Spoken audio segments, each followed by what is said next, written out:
Welcome to the Nerf Report. Welcome back to the Nerf Report. Thank you, everybody, for joining us. No, I'm filming my show for the YouTube.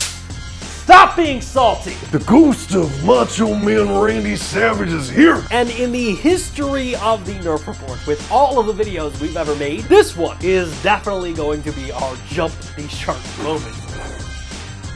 Hey, welcome back to the Nerf Report. My name is Bryant. We got a fantastic show lined up for you this week. It is official. Saints Row has been confirmed as coming to Google Stadia. Also this week, E3 announced that they are making a mega comeback next year. Nintendo launched a brand new Splatoon 3 themed version of the Nintendo Switch, and I've got a major issue with it. And finally, we are joined by the fantastic development team Waking Oni, who is currently working on the upcoming Google Stadia game, Bushido Bots. All of this and much, much more on this week's episode of the Nerf Report. Are you listening? All right, we've got a jam-packed episode lined up for you this week. This week's episode is a 3-pager, a lot of news to dive into. But before we do that, please, a word from our sponsors. Every other month, the Nerf Report merch tier members get access to exclusive Nerf Report merchandise. And for the month of July, we are diving back into the world of gaming, specifically the world of Mortal Kombat. Mortal Kombat!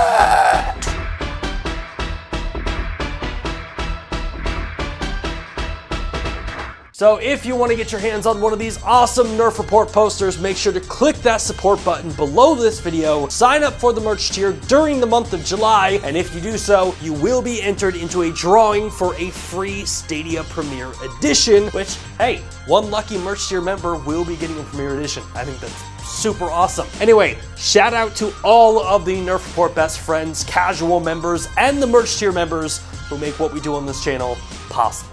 Thank you.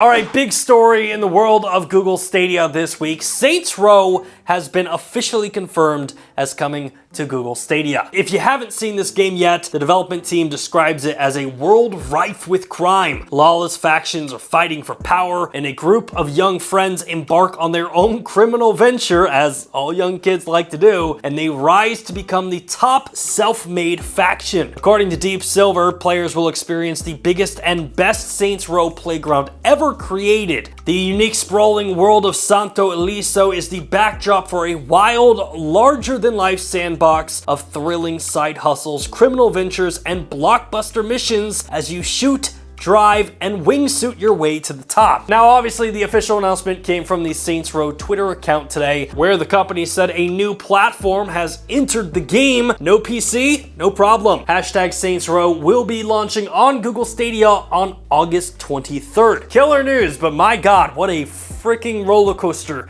this has been. You might remember last month, Saints Row appeared on the ESRB as coming to Google Stadia. Then we got that really weird leak from the marketing advertisement from Koch France that said it was coming to Google Stadia, which funny story about that, because now that it's announced, I think I can put them on blast. I reached out to Koch USA and literally took the image that Koch France sent out and was like, hey guys, would love to talk to you about this. And they left me on red. And I was like, come on. So I responded back and I was like, oh, a couple days, just following up on this. Any chance you could have an answer? I'd love to do a video about it. And they still left me on red. I mean, Koch USA, come on.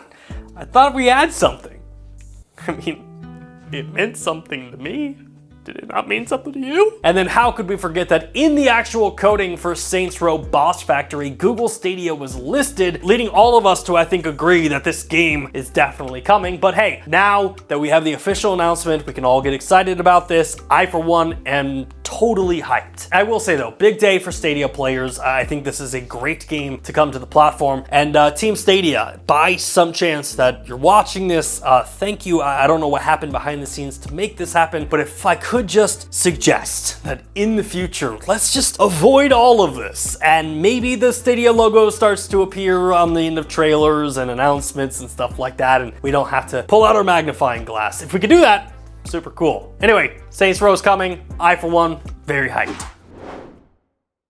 Also this week, Ubisoft had a massive event for their upcoming game Skull and Bones, which if you haven't seen this game yet, it's essentially Assassin's Creed Black Flag meets Sea of Thieves, and I am all in for this title. According to Ubisoft, the world of Skull and Bones is a treasure trove to explore as you sail to the furthest reaches of the Indian Ocean, from the coast of Africa to the East Indies. Discover distinct regions, each with their own unique ecosystems. Learn to use the wind to your advantage by trimming your sails to increase your speed as you try to survive treacherous waters, dangerous rogue waves, and deadly wildlife. Experience the dark and dangerous seas. The thrill of taking on threats with cannons and other weapons is one that truly needs to be felt. You can sail alone or with friends and choose to make allies or foes out of them. I'm all in for this because it's like a Black Flag MMO. You literally get to play that game with all of your friends. I will say the thing that will put this game over the top for me are the sea shanties, because say what you will about Black Flag, that game has the best soundtrack of all time. Look it up on Spotify. There's all these songs. It's absolutely fantastic. In fact, my favorite one is like, now we are ready to sail for the Horn,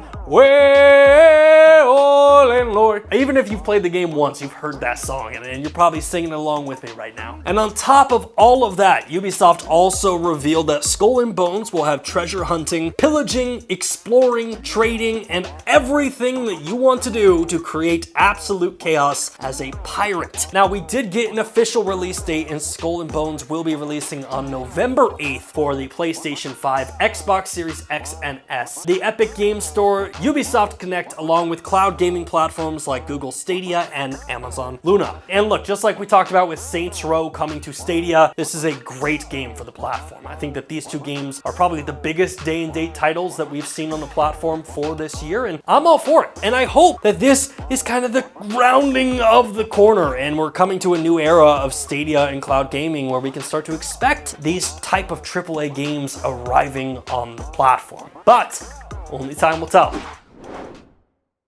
All right, moving on to our third story, we have yet another release date, but this one isn't for a cloud gaming platform like Luna and Stadia. It's definitely not coming to those platforms. In fact, this one is going to be exclusive to PlayStation. And of course, we're talking about God of War Ragnarok, which is the follow-up to the 2018 masterpiece God of War, which will be releasing on November 9th of 2022. And I don't know if you've been following this story too much, but the release date for this game has been in such hot demand that fans of this series have been sending dick pics to female employees working at Santa Monica, being like, hey, here's a picture of my dick, will you let me know when the game's releasing? Or, hey, here's a picture of my dick, what do you know about the game? And there's a lot of issues with that, but just one. As a 32-year-old man, I have never met a woman who's like, you know what I absolutely love? I love to sit down on my couch, open up a nice book, drink a nice glass of wine, and then my phone beeps and, oh my goodness, is this a peanut? Oh my goodness, it's so adorable. That has never happened. And number two, we definitely should point out that Vince McMahon, the owner of the WWE, had to pay someone $1 million because he sent unsolicited nudes to that person. Stop sending pictures of your dick. Anyway, dick pics aside, this announcement from PlayStation also came with a brand new cinematic trailer, which looks absolutely sick, and I genuinely can't wait for this game. But the other cool thing to come out of this announcement was we got our first look at the collector's edition, which comes with Thor's hammer, and my God, this thing looks so awesome. And I realize it's only July, but Santa, if you happen to be watching this, Thor's hammer, please. And moving on to our final two stories, E3 is back. There was a point in these past couple years that I did not think that I'd be able to utter those words, but it was announced this week from the ESA that E3 will be coming back in 2022, and the folks over at gamesindustry.biz dropped an article that detailed how to Reed Pop and the ESA were going to be teaming up to bring back E3 as a physical event in 2023. And I've always had the dream of going to E3 and being able to attend that convention in person, so it's cool that that dream can maybe happen next year. Like maybe we'll take the Nerf report on the road and go film some stuff at E3, just like the millions of other creators who do that. But it is kind of awkward because we filmed this rap video a couple years ago called The Death of E3, talking about like what a tragedy it was and how terrible that year's E3 was. And then literally COVID happened and we never saw E3 again, so it kind of worked. But now E3's back, so I guess we just need to do a follow-up album and maybe have it just be like, you know, he's back. It's glorious. It's back from the dead. It's the rebirth of Jesus Christ. I don't know, but something to get me to put my chain and lock back on so I can do a rap video again. Now, in case you're wondering, ReedPop, of course, is the company that works on events like EGX, PAX, Star Wars Celebration, and of course, New York Comic-Con. And according to ReedPop and the ESA, E3 will be returning to the LA Convention Center in the second week of June. So if you're interested in going, make sure to mark your calendars. All right, our final story is for Nintendo, which last time I talked about Nintendo here, man, I got beat up by the Nintendo Twitter community, so fingers crossed. This week, Nintendo announced a brand new version of the OLED Switch. This model is going to be a Splatoon 3 Special Edition. It's got bright colors on the Joy-Cons, it's got paint splatters on the base, and the OLED Splatoon model will be launching on August 26th, which is really cool if you're a fan of Splatoon. Like, yeah, go ahead and pick it up. But it is weird to me that at the end of the trailer, let's just go ahead and pull it up real quick, it says software sold separately, which means you're buying the Splatoon 3 model of the brand new OLED Switch, but the game isn't even included with the bundle, which kind of seems like a big misstep from Nintendo. Like, imagine buying the Halo version of Xbox and not getting Halo, and then like buying the Spider-Man version of the PlayStation 4 and you open it up and you're like, where's Spider-Man? Kind of silly, but either way, if you end up buying this model of the Switch, Splatoon 3 will still be available to you. It's just, you've got to pay an additional $60 when the game launches later this year. At the end of the day, I think we can just chalk this up to Nintendo being, well, Nintendo. And up next, we have a very special treat. We are joined by the folks over at Waking Oni Games. We have Derek Fields and Chase Bethia. Gentlemen, thank you so much for joining the show. Thank you for having me. Yes, thank you. So, Derek, right up front, tell us a little bit about Waking Oni Games. At its core, Waking Oni is a game studio that's focused on creating games specifically exploring the intersection of Black and Japanese culture. This tugs at the conversation of Blackness in anime and exploring games that are tugging at that conversation as well. When not making like our primary titles, some of us on the team collaborate together in various game jams and participate in other events. And so we also have some other games and projects on the side from our main titles. Jumping over to Chase, you are kind of a composer on the video game side. We talked a little bit before we got started, but how many games are you at right now in sense of composing titles for video games? I've composed for at least 14 different games. I've shipped about 21 games so far in my 11-year video game composing career, and I'm currently on about 7 to 8 projects, I would say. Now, the two of you were brought to my attention because of the Stadia Makers Play Anywhere Game Jam, where you created a game called Bushido Bots. That's right. As I understand, this was 7 days to build a game. Yeah, we had a bit of a short period, so the way that we came together for Bushido Bots, basically, I was approached with the event and went to some friends and colleagues and said, this is our opportunity to remake our favorite game, Bushido Blade. Will you join me? And that quickly involved me reaching out to Chase and the other folks who were involved on the game. Now, is 7 days the fastest you've ever made a game before? No. I would say there's been smaller, like fun little projects that have happened over a weekend. The time period is certainly indicative of the size of the game, what comes out of it. But 7 days is definitely one of the shorter ones. And you mentioned Bushido Blade. That's a game, I'm going to get my gamer card revoked here. What platform was that for back in the day? Bushido Blade, for those that don't know, is an incredible fighting game on the PlayStation. There is Bushido Blade 1 and 2, and I think what is most appealing about this game is when it released from Squaresoft at the time, that is now Square Enix, you took on your opponent, you selected your weapon, and there were no health bars. And so you are placed in an environment, and if you strike your opponent, they die. Or they might have like an injured limb, like their arm will be disabled. This happening during PlayStation is like, for me, it was an incredible and defining moment for fighting games. And I've always kind of craved that experience to be had on contemporary consoles.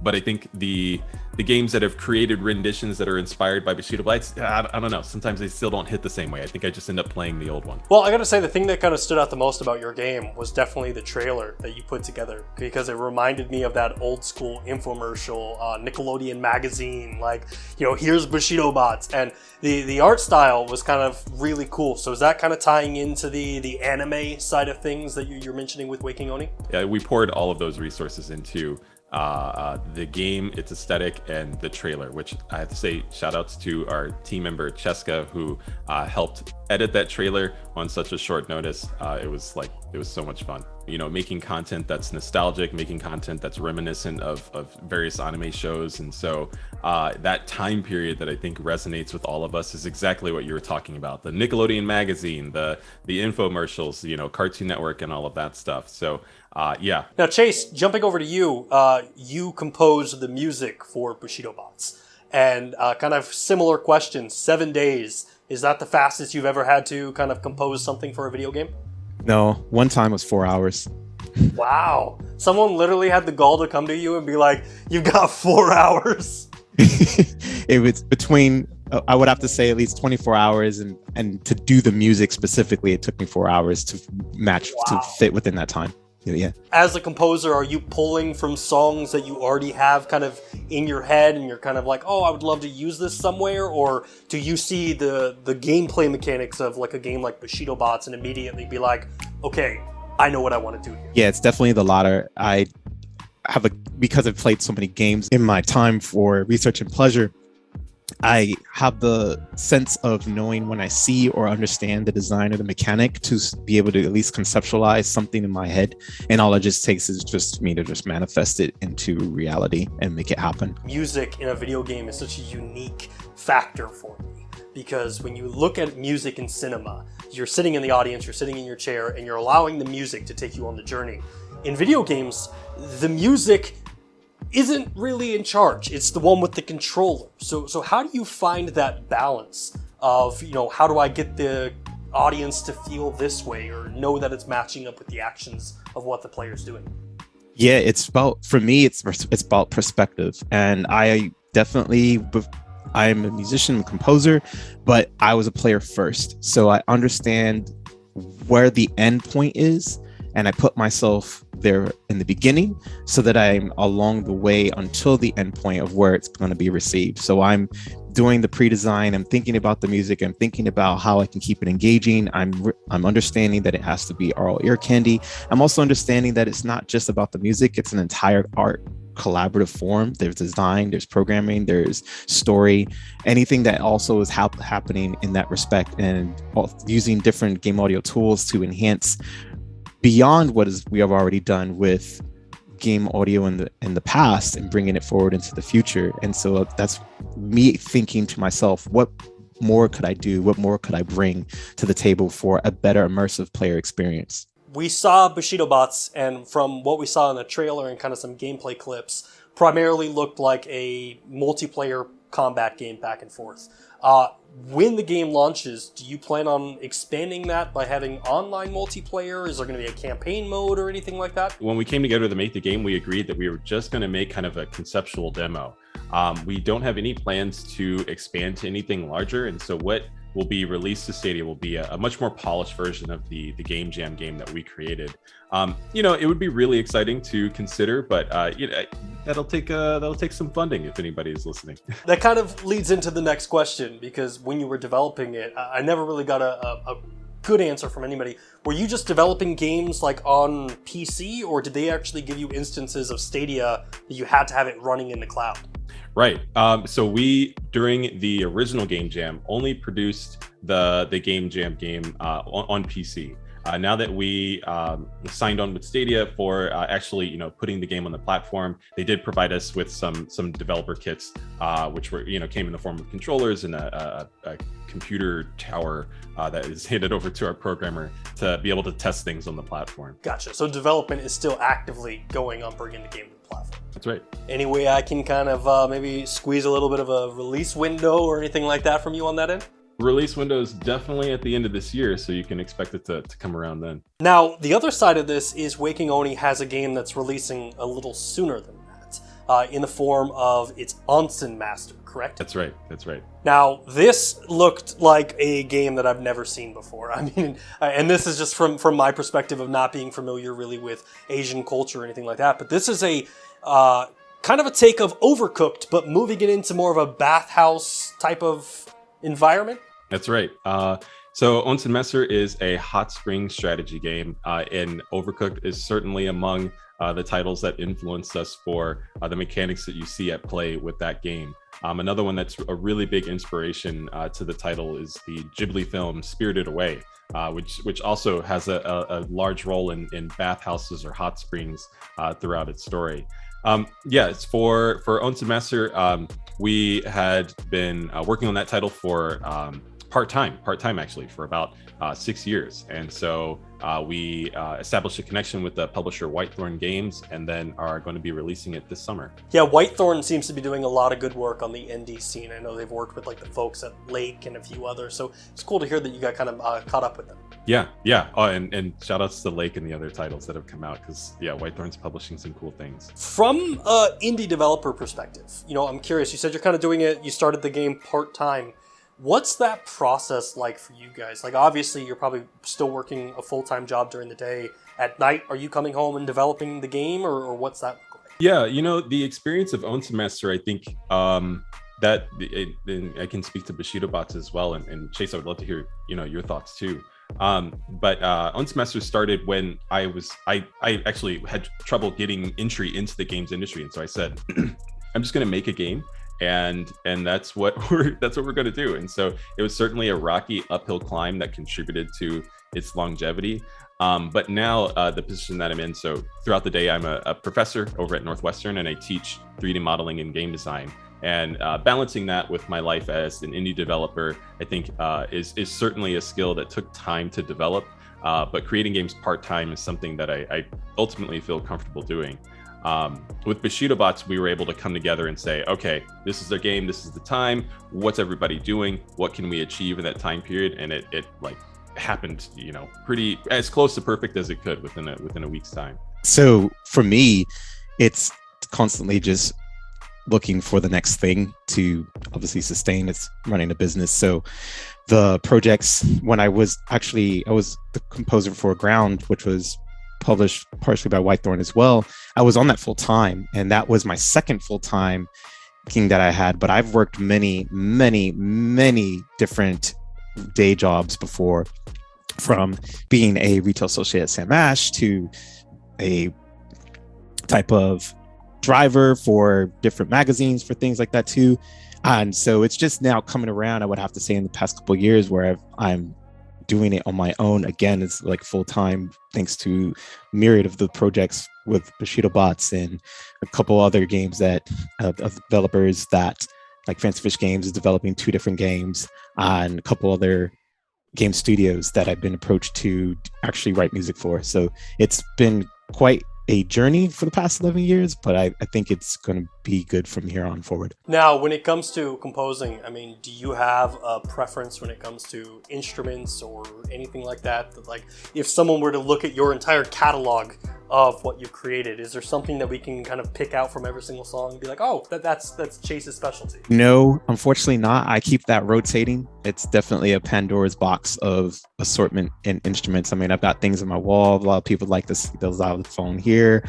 I've got on this side, I've got the mandolin, I've got a hand drum, I've got a little hand pan thing. I've got instruments all around the room. And even though my first instrument that I learned was the alto saxophone, I do have one of those. There's a drum underneath here, which I practice. I practice harmonica. I play piano. I learned classical and jazz piano. And so, yeah, I just thought it to become a multi-instrumentalist is the best thing to do, as well as I've also took vocal lessons from my mom. So I'm really trying to be well-rounded musician, so that when I work with either musicians, if I have to contract them, or if I need to play something on my own to give a specific game the sonic identity it needs, I'm prepared and I'm well equipped to do so. Yeah, Chase is a real genre chameleon when it comes to music. I've had the pleasure of listening to many variations, and it stands to be true that there isn't like a, oh yeah, Chase made that. It's more like a discovery of like, oh, awesome, Chase made that. Do you have a favorite instrument that like you kind of like that's what your kind of go-to is when you kind of like to chill or anything like that? Yeah, I think right now it's just a harmonica, because if I'm outdoors or camping with friends or wherever, I can just pull it out, and people even really enjoy it. Even the dogs enjoy it. It's pretty fascinating. They just hang out. Oh, it's like being in Breath of the Wild when they come up to you or something. I'm extremely envious. I mean, like I can pick at a guitar and I can hit a cue. The only reason I can play the piano is we've written the notes on each of the keys, so like we know where to play. But I'm so envious of anybody who can be multi-instrumental.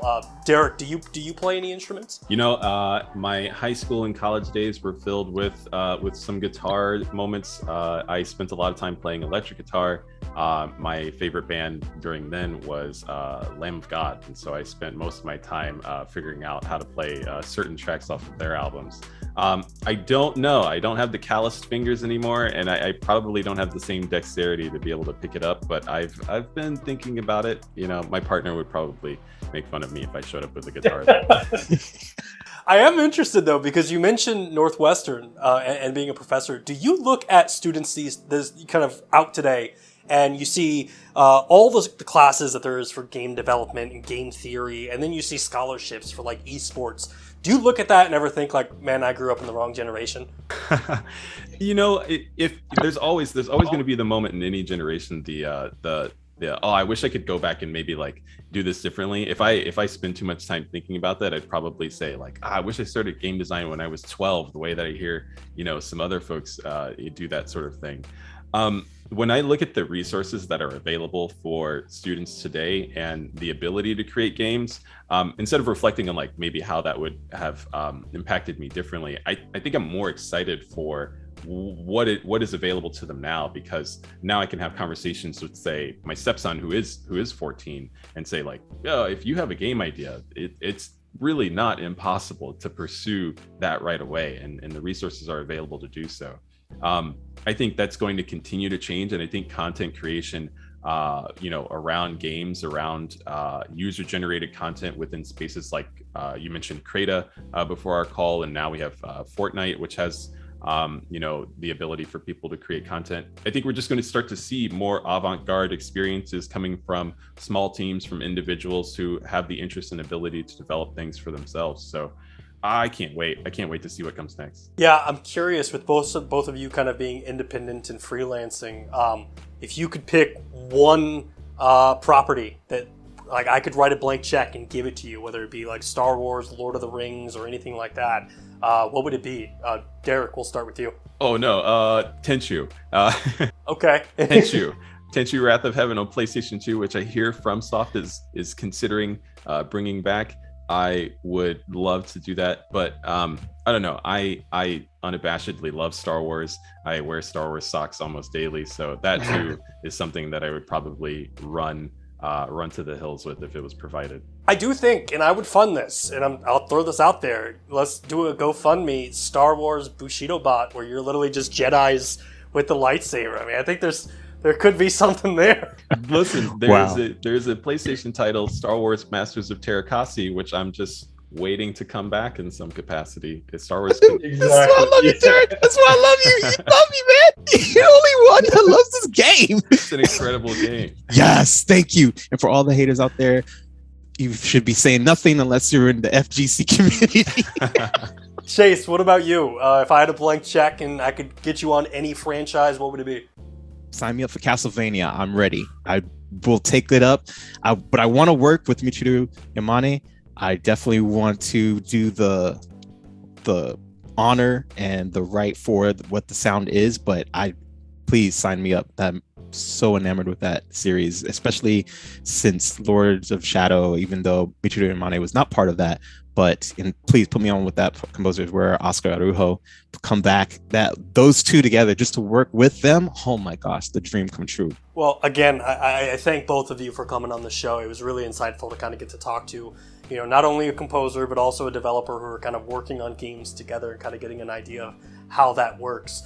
If people want to find out more about you, if they want to find more about, you know, Waking Oni, or Chase, they want to hire you, where should they go to find that out? Waking Oni Games, that's our handle on Twitter, and also the name of our webpage. And so that is the best place to keep track of what the studio is working on. Most welcome to follow me on Twitter if you want to hear me talk about, you know, games like Tenchu. It could be found at Derek V Fields. And for me, it's chasebethia.com. You can Google that. I mean, a lot of things will come up. I'm on Twitter, Facebook. I'm Gamer Composer on Instagram. If you would check out the streams I'm going to be doing behind the scenes for composing for the games on Twitch, it's twitch.tv/gamercomposer. If you're not on there, you want to still hear more of my work, chasebethia.bandcamp, and I'm on Spotify and all the other major streaming platforms. Well, again, thank you so much for coming on the show. And to everybody who's watching, thank you again for tuning into this week's episode.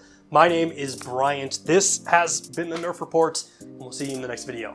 Thanks for watching. Hey, thanks again for checking out our channel. If you like what you saw and you want to see more content just like it, which who wouldn't, hit the subscribe button right there. And while you're down there, hit the like button. Maybe even consider becoming a Nerf Report best friend, just like the people listed down below did. In fact, don't you want to see your name there? I know I do.